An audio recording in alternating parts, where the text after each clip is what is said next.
Hello, and thank you for tuning in to Twyman Creative Insider. I am your host, Nikki Brown, and we have Kirby Britten here in the studio. So, Kirby, what do you do in the industry?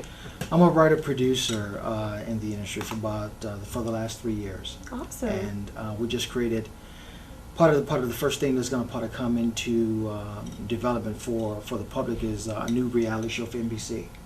Oh. It's called Nobody's Perfect, and I'm the co-creator, writer-producer on that show with my partner Derek DeLeon and co-creator Julie Caitlin Brown. It comes from the executive producer of The Biggest Loser. Okay. And it's a hidden camera. It's a very innovative reality show, new twist. It's not a talent show, Okay. but more it's a hidden camera reality series to see what people would do if they would do the right thing if they did not know they was being watched. And you can win $100,000 by simply doing the right thing. So you present them with a circumstance or Very situation. tempting dilemmas, uncompromising dilemmas. Ooh. If you saw a woman, let's say, sobbing uncontrollably in a hotel lobby, would you try to comfort her or just walk on by? Things like that. So That sounds exciting. Yeah. I'd tune in. Yeah. Kind of check Pretty that out excited because you about want to it. know what people would do. So then, like, what happens? So if they don't, then like what happens to Well, them? it's a very mobile, it's a very high energy show. Okay. It's going to be hosted by Wayne Brady. Oh, awesome! Yeah. I love Wayne Brady. He's a great guy. But it's going to be, the comparisons are nearly unlimited because Okay. we're going to be, you can see how responses will Chicago fare better than Miami. Oh, okay. With various like the different- type of people in the country, because that's There you true. go. Like There you know, go. you have the Southern people; they're supposed to be hospitable, There you and go. that's wonderful Midwestern people. Exactly. The Bears. Yay! Although that was very disappointing. Yes, I don't it even want to was. talk about that. Okay, Yes. let's move on. Where are you from originally? Chicago. Are you really? Get out Chicago. of here. So Chicago. how long have you been in LA? Since February of 2000, 7 years now. Wow. Okay. Awesome. So what motivated you to come out here? Well, the business. Yeah. I made a name for myself as a playwright in Denver and Chicago.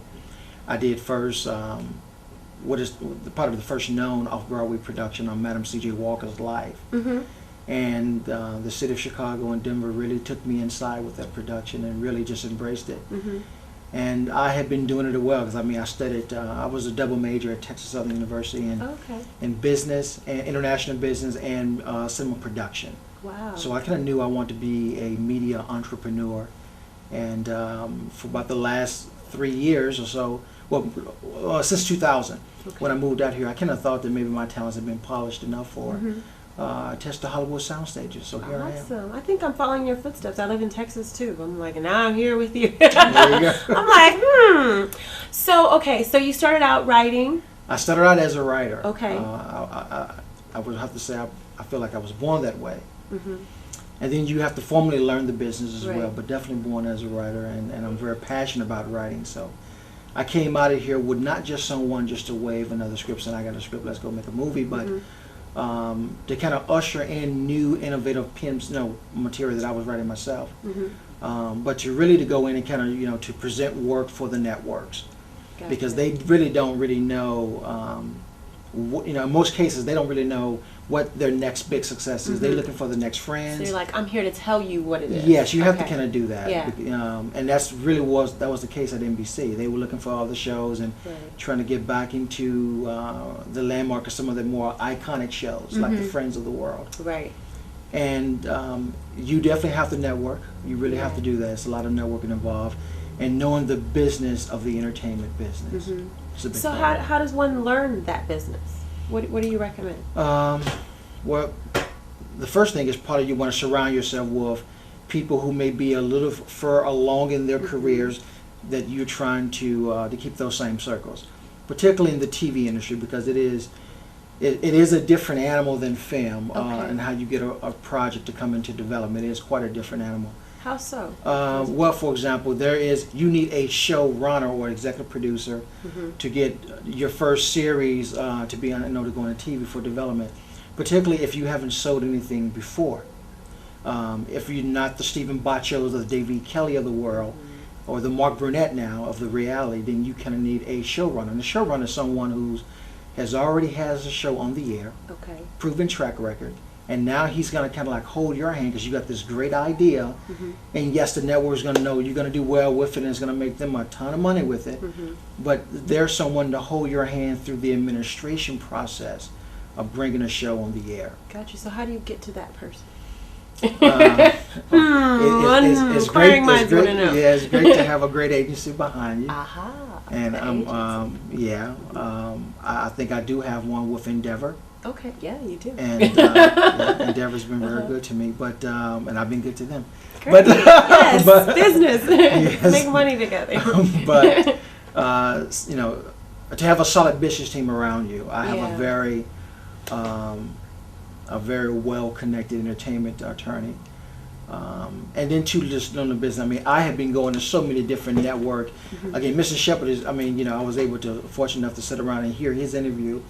And he's really right on when he says that you have to know this business. I've gone to so many networking events. I've shaken so many hands in the last 7 years.